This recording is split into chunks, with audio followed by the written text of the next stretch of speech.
경기도 가평군 깊숙한 산골 마을 태평리. 새해 첫날 새벽, 하얀 눈이 세상을 덮고 있을 때 누군가는 이미 죽어 있었다.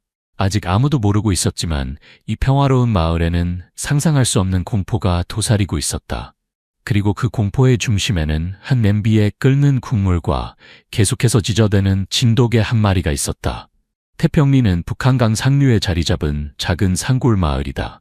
겨울이면 깊은 눈에 파묻혀 바깥 세상과 단절되는 이곳에서 마을 사람들은 끈끈한 공동체를 이루며 살아간다. 특히 명절이면 온 가족이 모여 조상님께 차례를 지내는 전통이 깊이 뿌리 박혀 있다. 하지만 올해 설날은 달랐다. 미영아, 어디 갔니? 70대 노인 최순덕은 안절부절 못하며 대문 앞을 서성였다. 며느리 박미영이 차례 준비를 하러 오기로 했는데 해가 중천에 떠도 감감무소식이었다. 휴대폰도 꺼져 있었다. 순덕은 정성스럽게 준비한 차례상을 바라보며 걱정이 깊어졌다. 시루떡, 나물, 전류, 그리고 갓 끓인 떡국까지 모든 것이 준비되었는데 정작 가족이 없었다. 똑똑똑. 마침내 대문을 두드리는 소리가 들렸다. 순덕이 급히 나가보니 사위 이정우가 커다란 냄비를 들고 서 있었다. 정우의 얼굴은 창백했고 평소와 달리 눈동자가 불안하게 흔들렸다. 어머니, 안녕하세요. 미영이가 갑자기 몸이 아파서 못 올 것 같다고 하네요. 대신 이 국을 끓여서 보냈습니다. 정우의 목소리에는 평소의 밝음이 사라져 있었다. 순덕은 냄비를 받으며 이상함을 느꼈다.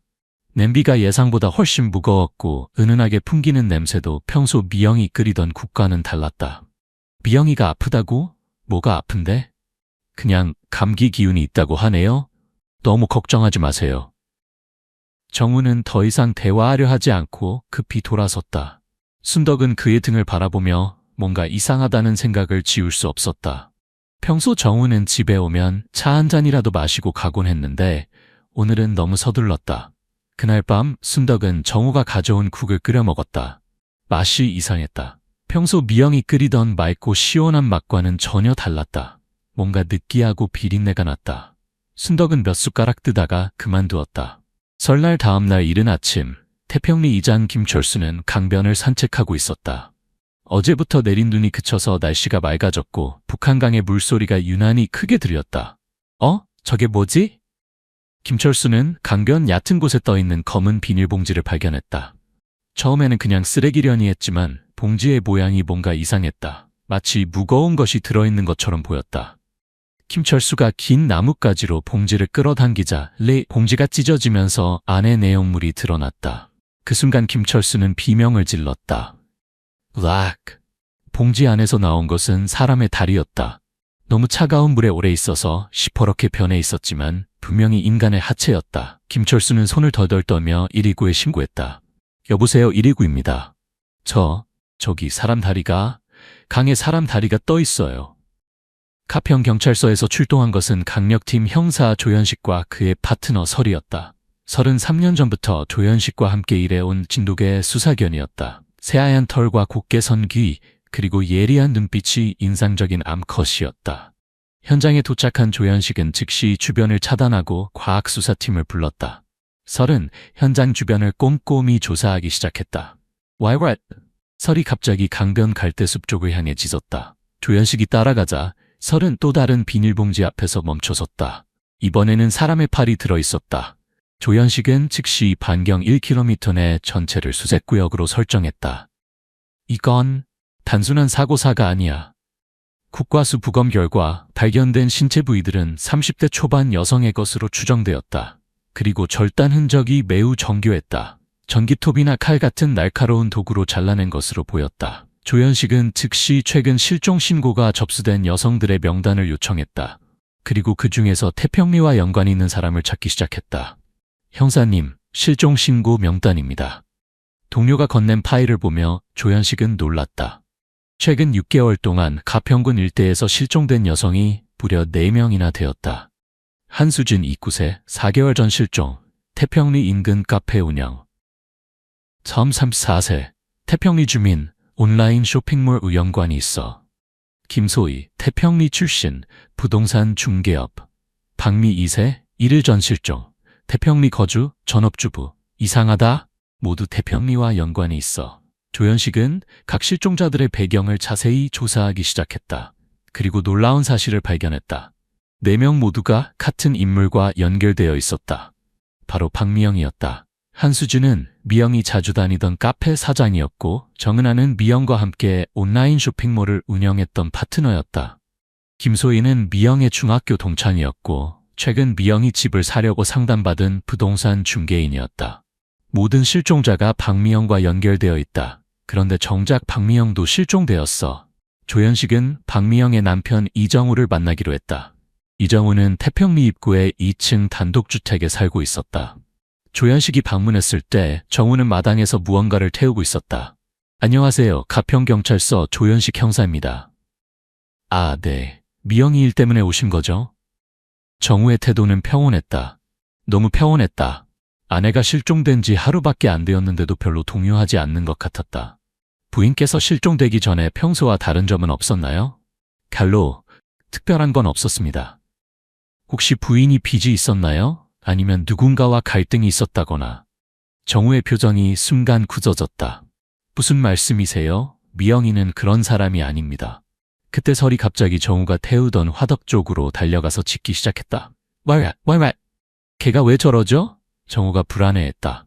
조현식이 화덕을 자세히 보니 반쯤 탄 옷감 조각들이 보였다. 그리고 그 사이로 작은 뼈족 같은 것들이 섞여 있었다. 이게 뭡니까? 그냥 오래된 옷들을 태운 겁니다. 하지만 설은 계속해서 화덕 주변을 맴돌며 짖었다. 조현식은 설의 반응을 믿었다. 3년간 함께 일하면서 설의 직감이 틀린 적이 거의 없었다. 실례하지만 집 안을 좀 둘러봐도 될까요? 네, 그러세요. 정우의 집안은 너무나 깨끗했다. 특히 부엌은 새로 청소한 것처럼 반짝였다. 명절을 보낸 집치고는 비정상적으로 깔끔했다. 설은 부엌에 들어가자마자 바닥을 킁킁거리며 냄새를 맡기 시작했다. 그리고 가스레인지 앞에서 멈춰서서 낮게 으르렁거렸다. 여기서 뭔가 요리를 했나요? 조현식이 물었다. 설날이니까 떡국 정도 끓였죠? 하지만 조현식의 눈에는 가스레인지 주변에 미세한 핏자국 같은 것이 보였다. 바닥도 유난히 깨끗하게 닦여 있었는데 오히려 그게 더 의심스러웠다. 혹시 루미놀 테스트를 해봐도 될까요? 루미놀이요? 그게 뭔가요? 혈흔 검사입니다. 육안으로 보이지 않는 핏자국도 찾을 수 있어요. 정우의 얼굴이 더욱 창백해졌다. 꼭 해야 하나요? 수사상 필요합니다. 조현식은 과학수사팀을 불러 루미놀 테스트를 실시했다. 불을 끄고 루미놀을 뿌리자 부엌 바닥 곳곳에서 파란 형광이 번쩍였다. 혈흔 반응이었다. 이걸 어떻게 설명하시겠습니까? 정우는 아무 말도 할 수 없었다. 조현식은 설과 함께 집 뒤편을 조사하기 시작했다. 뒷마당에는 작은 텃밭과 창고가 있었다. 설은 곧장 창고 뒤편으로 향했다. 왈왈. 설이 땅을 파는 시육을 하며 짖었다. 조현식이 그 자리를 파보니 얕게 붙인 옷감 조각들이 나왔다. 여성용 블라우스의 일부였고 혈흔이 묻어 있었다. 더 깊이 파자 작은 뼈 조각들이 발견되었다.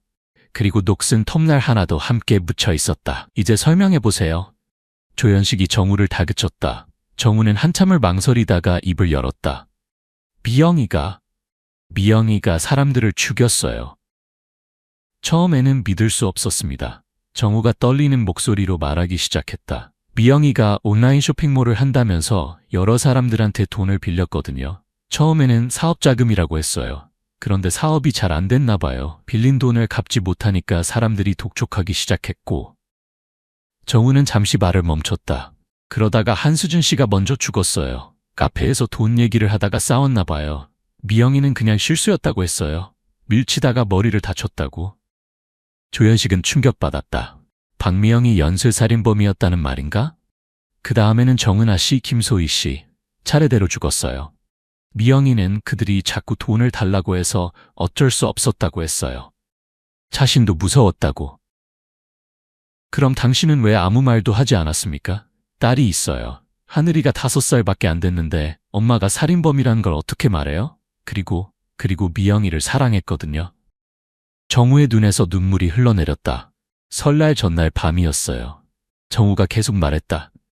미영이가 또 나간다고 하더라고요. 이번에는 막아야겠다고 생각했어요. 더 이상은 안 된다고. 그날 밤 정우는 미영을 따라 나섰다. 미영은 김소희와 만나기로 한 강변으로 향했다. 정우는 숨어서 지켜봤다. 미영이가 소희 씨를 강으로 밀어버렸어요. 그리고 돌로 머리를 내리쳤어요. 그중 정말 소름이 돋았어요. 내 아내가 이런 사람이었다니. 정우는 미영과 대치했다. 격렬한 말다툼이 벌어졌고 몸싸움까지 일어났다.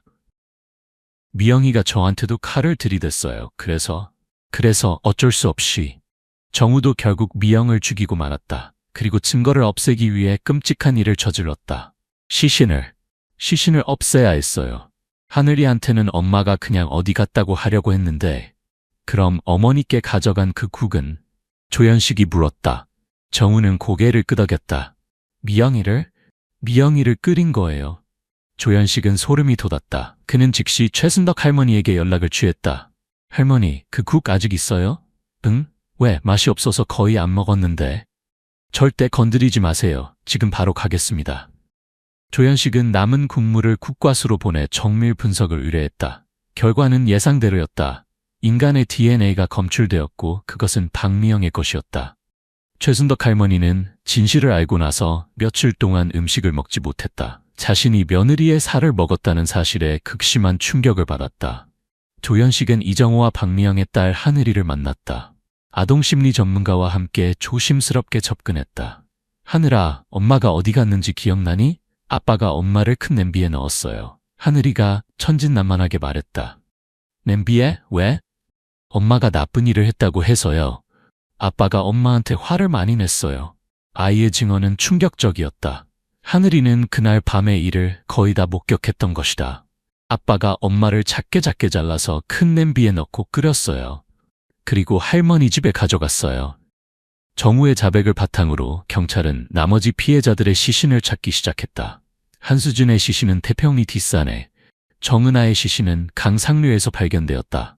모두 토막 살해된 상태였다. 박미영이 사용했던 살인 도구들도 정우의 집 창고에서 발견되었다. 톱, 칼, 그리고 시신을 운반하는 데 사용한 수레까지 모든 증거가 나왔다. 미영이는 처음에는 실수라고 했어요. 정우가 말했다. 하지만 점점 더 냉정해졌어요. 마지막에는 아무렇지도 않게 사람을 죽였어요. 조연식은 박미영의 휴대폰을 분석해서 그녀의 범행 동기를 더 자세히 파악했다. 미영은 온라인 쇼핑몰 사업에 실패한 후 빌린 돈을 갚기 위해 주식 투자를 했다가 더 큰 손실을 봤다. 그래서 채권자들을 하나씩 제거하기로 결심한 것이었다.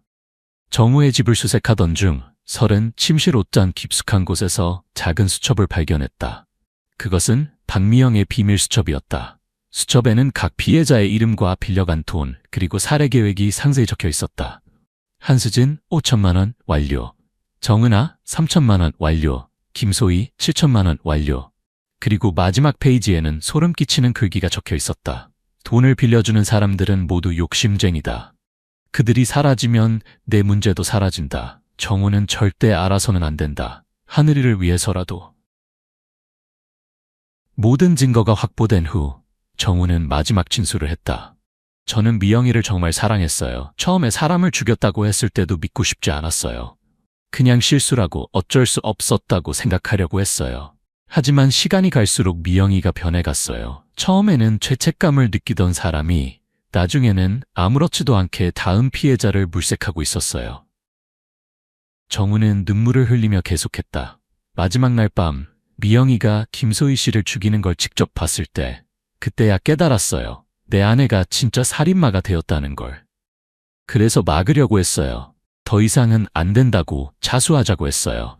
그런데 미영이가 저한테 칼을 들이대면서 하늘이까지 위협했어요. 하늘이도 죽이겠다고.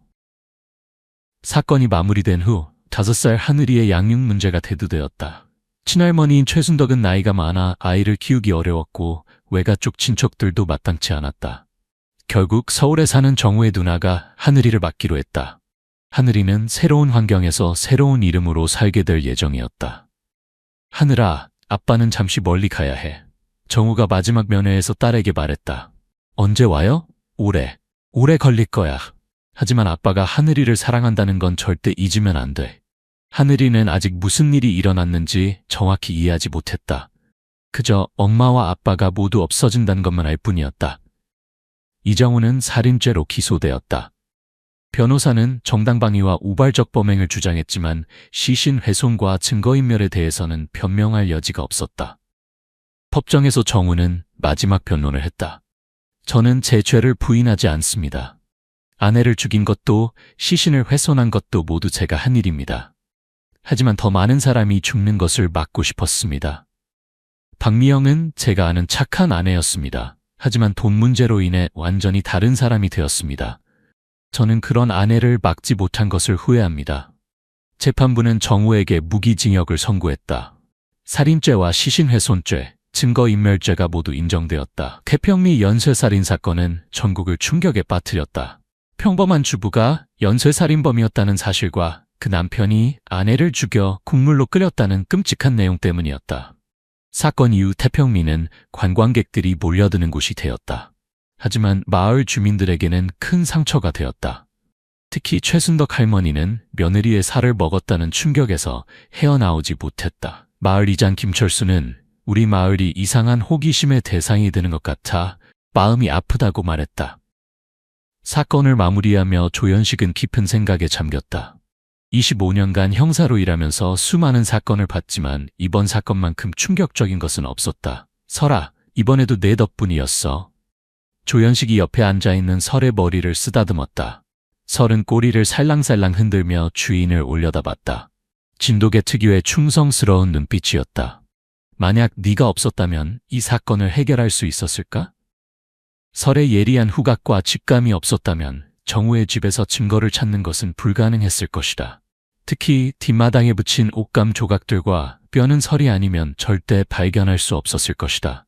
조연식은 사건 보고서를 작성하며 이번 일의 교훈을 정리했다. 경제적 어려움이 사람을 어떻게 변화시킬 수 있는지, 그리고 가족이라는 이름으로 얼마나 끔찍한 일들이 벌어질 수 있는지를 보았다.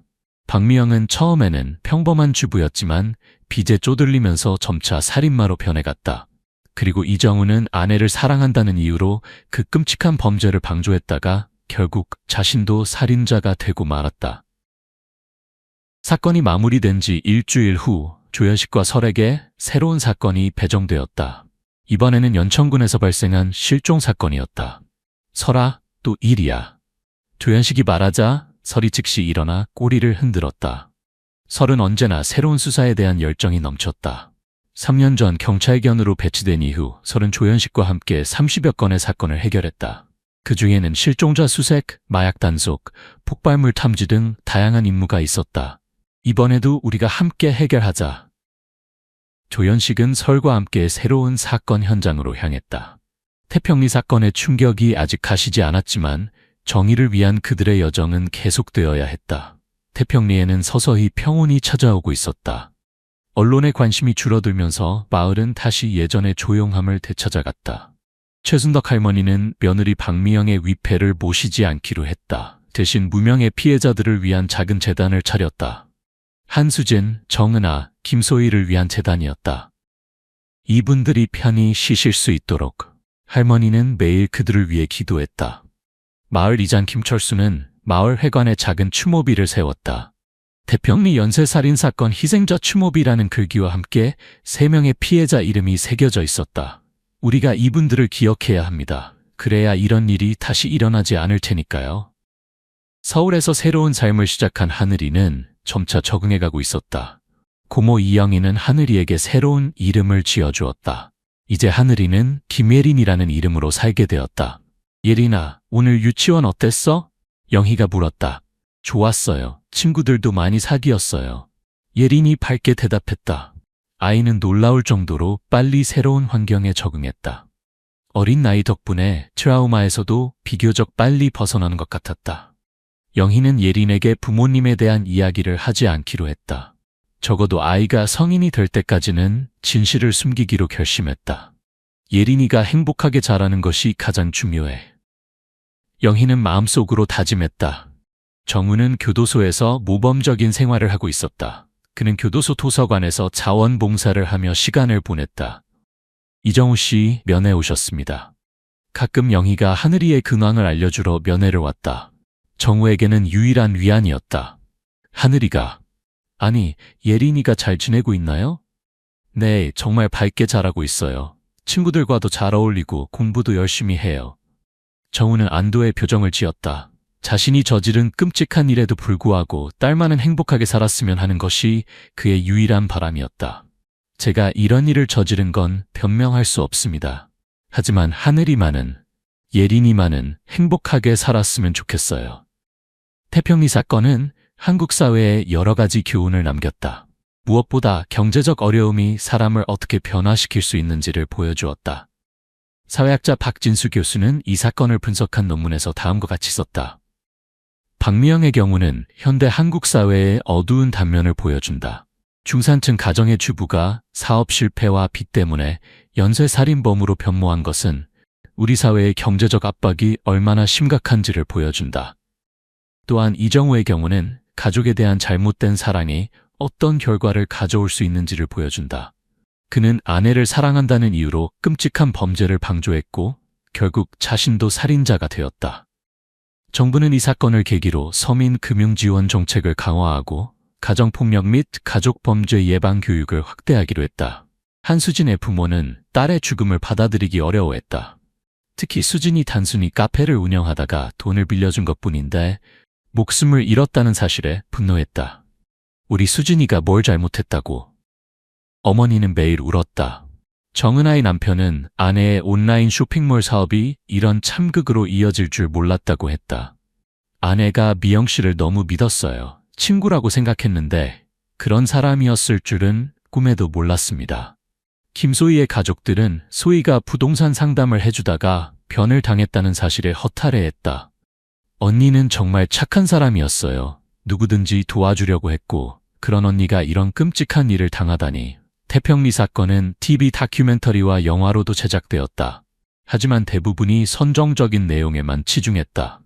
조현식은 한 방송사의 인터뷰 요청을 거절했다.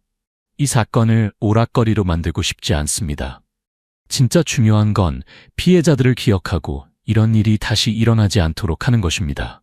설 역시 여러 프로그램에서 출연 요청을 받았지만 조현식은 모두 거절했다. 설은 쇼를 위한 개가 아닙니다. 정의를 위해 일하는 수사견입니다. 사건이 일어난 지 1년이 지났다. 태평리는 다시 평온한 산골 마을이 되었다.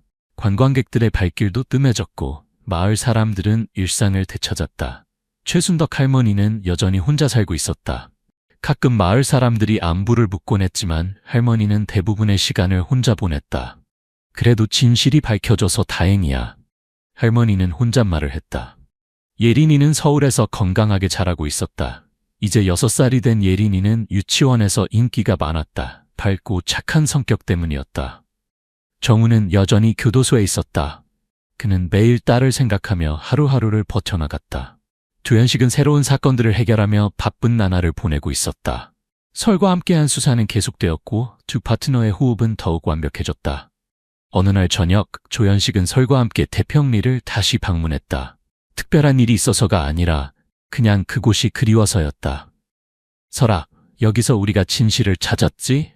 조현식이 말했다. 설은 꼬리를 흔들며 주인을 올려다봤다. 마치 그래, 우리가 해냈어 라고 말하는 것 같았다. 강변에는 작은 추모비가 세워져 있었다. 한수진, 정은아, 김소희를 기리는 비석이었다. 조현식은 그들에게 묵념을 올렸다. 안녕히 쉬세요. 우리가 진실을 찾았으니까 이제 편히 쉬셔도 됩니다. 밤하늘에는 별이 반짝이고 있었다. 태평리는 다시 평화로웠다. 하지만 조현식은 알고 있었다. 어디선가 또 다른 사건이 그들을 기다리고 있을 것이라는 걸. 설아, 집에 가자. 내일도 일이 있어. 조현식과 설은 차에 올라타고 태평리를 떠났다. 정의를 위한 그들의 여정은 끝나지 않을 것이다. 진실은 때로 늦을 수 있지만 결코 영원히 숨겨지지는 않는다는 믿음으로.